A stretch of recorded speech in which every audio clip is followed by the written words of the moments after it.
Hey everyone, before we even get started, you know the drill. Hit that like button, subscribe, ring the bell, do the digital cha-cha, because you won't want to miss this.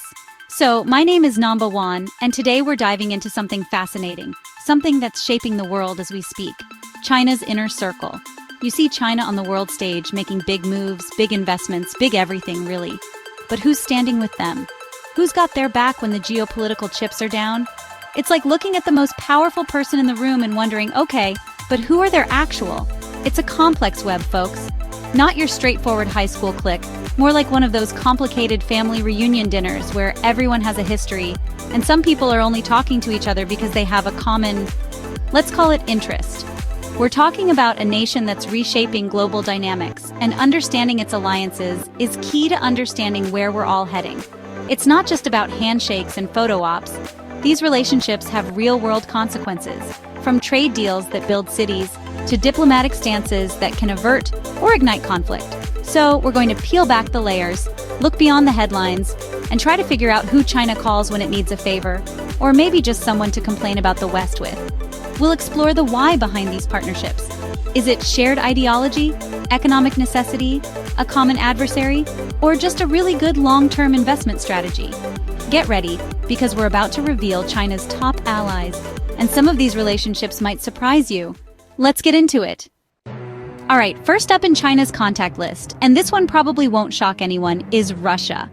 Now, these two, they're like the geopolitical equivalent of those two big guys at the back of the class who always have each other's backs, especially if they think the teacher, let's call him Uncle Sam, is being unfair. Their leaders talk about a no-limits partnership, which sounds intense, right? It's like saying your friendship has no prenup. This isn't just about being neighbors. It's a deeply strategic alignment, built on a shared desire to counterbalance Western influence, particularly from the United States. They see the world order in a similar way, or at least they agree on what they like about the current one. They're pushing for a multipolar world, which is a polite way of saying, hey, it shouldn't just be one country calling all the shots. Their cooperation is pretty extensive. Think about the UN Security Council. If there's a resolution one of them doesn't like, you can often bet the other will be right there with a veto, like a diplomatic tag team. They conduct joint military exercises, which is basically countries flexing their muscles together saying, look what we can do. And let's not forget the energy deals. Russia has a lot of gas and oil, and China has a massive appetite for it. It's a pragmatic relationship on many levels. They're not necessarily trying to recreate the Cold War blocs, but they are definitely signaling that they are a force to be reckoned with when they stand together, presenting a united front on many global issues and challenging the post-Cold War unipolar moment. Of course, the ongoing war in Ukraine has put this relationship under a massive global microscope. While China hasn't overtly supplied military aid in the way some Western countries have to Ukraine, they've certainly provided Russia with an economic lifeline, buying up its energy resources and increasing trade. It's a delicate dance for Beijing. They want to support their strategic partner, but they also don't want to get hit too hard by secondary sanctions or alienate other important trading partners in Europe. It's a high-stakes game, and this no-limits friendship is being tested, showing the world just how intertwined their strategic interests have become, for better or for worse, especially in challenging the established international norms. Next on our list is Pakistan, a country China often refers to as an all-weather friend and an iron brother. Now, that's some strong language in diplomacy, isn't it? It's like saying rain or shine, economic boom or bust, existential crisis or just a regular Tuesday, we're buds. This relationship goes way back, decades in fact, forged in a geopolitical landscape where both countries found common ground and mutual strategic interests, often as a counterweight to India, and also in the broader context of regional security and development. For Pakistan, China is a steadfast ally, a reliable partner, when Western relationships have been, shall we say, a bit more volatile. The centerpiece of their modern relationship, and you've probably heard of this, is the China-Pakistan Economic Corridor, or CPEC. This isn't just a road, people. It's a massive multi-billion-dollar collection of infrastructure projects, ports, power plants, highways, railways, connecting Kashgar in western China to the Gwadar port in Pakistan, right on the Arabian Sea. For China, this is huge. It gives them a much shorter, more direct route to the Middle East and Africa, bypassing potential maritime choke points. For Pakistan, it promises economic development energy security, and infrastructure upgrades on a scale they couldn't manage alone. It's a flagship project of China's Belt and Road Initiative, a physical manifestation of their deepening ties. Beyond the economics, the military and defense cooperation is also incredibly tight. We're talking joint military exercises, significant arms sales from China to Pakistan, including some pretty advanced hardware, and intelligence sharing. Pakistan has often been a key security partner for China, especially concerning issues in its western regions. Of course, it's not all smooth sailing. There are concerns about the debt burden CPEC places on Pakistan, security challenges for Chinese projects and personnel within Pakistan, and the geopolitical ripples it sends through the region. But despite these challenges, the Iron Brotherhood holds strong, a testament to decades of strategic alignment and mutual benefit that seems set to continue. Now let's talk about a relationship that often makes other countries raise an eyebrow: China and North Korea. This one is complicated, like that family member everyone finds difficult but you're stuck with due to history and, well, proximity. Their alliance was forged in the crucible of the Korean War in the 1950s, where Chinese troops intervened on behalf of North Korea. They even have a mutual defense treaty, the Sino-North Korean Treaty of Friendship, Cooperation, and Mutual Assistance, which, while its full implications in the modern era are debated, still underscores a formal bond. It's a relationship often described as being as close as lips and teeth, though sometimes those teeth might be gritting. For North Korea, a country largely isolated and heavily sanctioned by the international community, China is, frankly, an economic lifeline. A huge percentage of North Korea's trade is with or through China.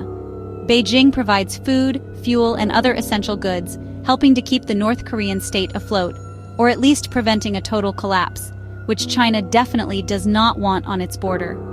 Diplomatically, China often acts as a buffer for North Korea in international forums like the United Nations, frequently resisting tougher sanctions or advocating for dialogue over pressure.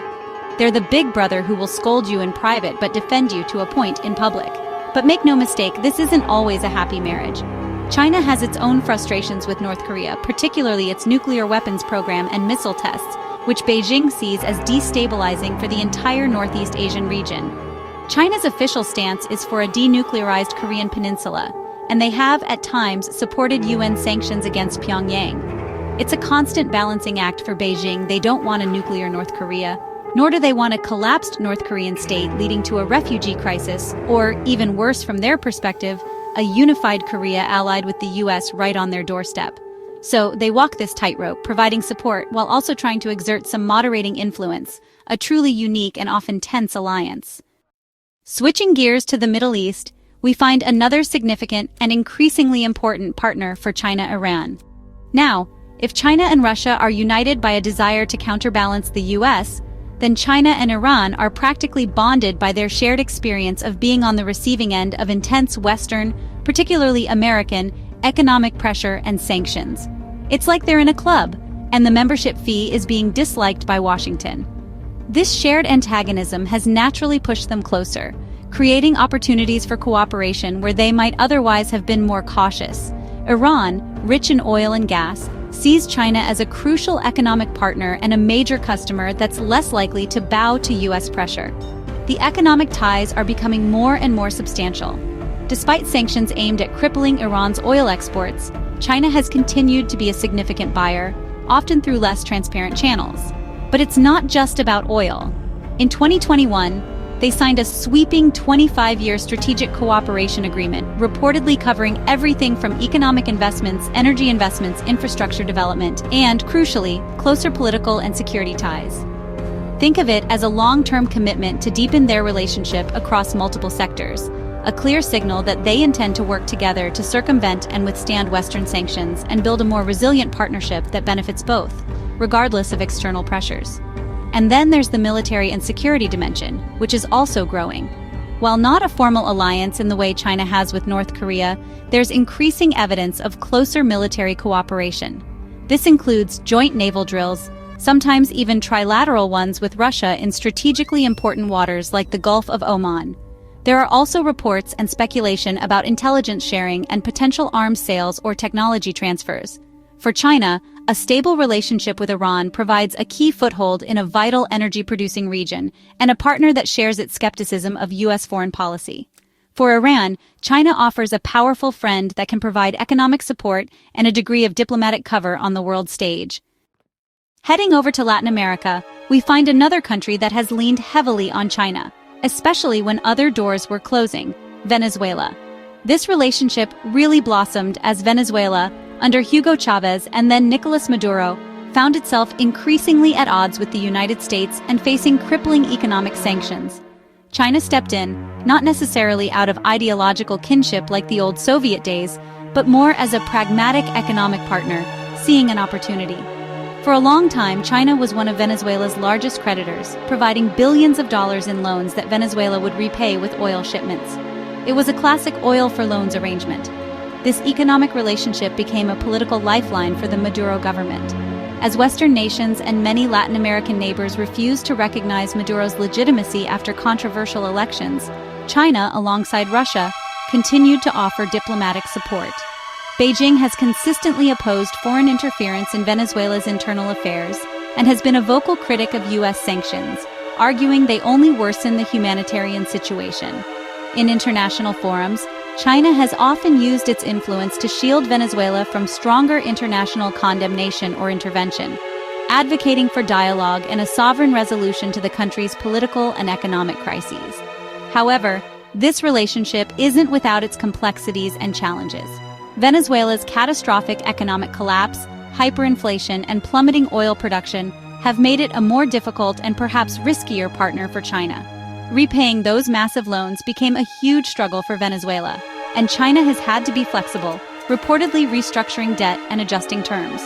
While China still maintains ties and continues to import Venezuelan oil, often through indirect routes to avoid sanctions, the initial enthusiasm of the massive loan deals has probably tempered. It's a relationship now more about pragmatic resource acquisition for China and essential, if diminished, economic and political support for a struggling Venezuela. So, there you have it, a quick tour of some of China's closest international buddies. It's quite the eclectic group, isn't it?